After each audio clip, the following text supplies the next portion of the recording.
Bedevelse meydan olar armalli. Ay bedevelse meydan olar armalli. Hak aşkına yatsal meydan yol yıktı.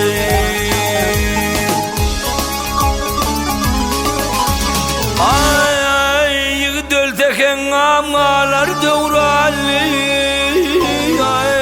Vaktin hoş geçir ay devran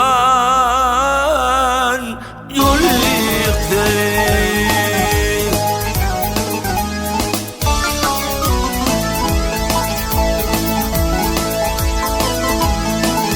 Ay yigit vardır sözün tapmaz surdar. Yigit vardır demi taşlar ey gerider.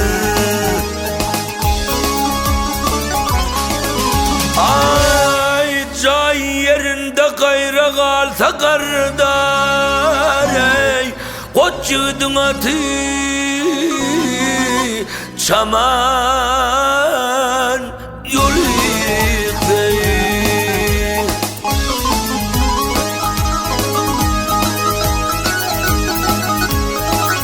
Ay işi dürüst gelmez ay köngüle içenin ay. Ay çenine vey doğdağın dişleyip ah diyer zenine.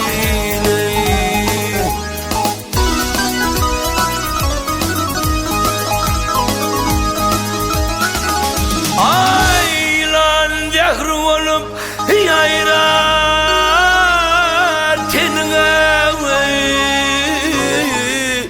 Yigit karrir ayal ey yaman yol yıktı.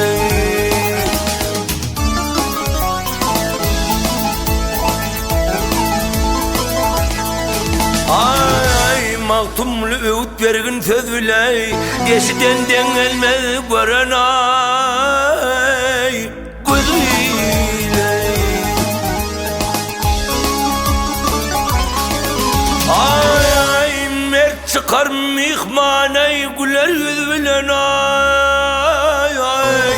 Namard ödün günler mihman yol yıktı.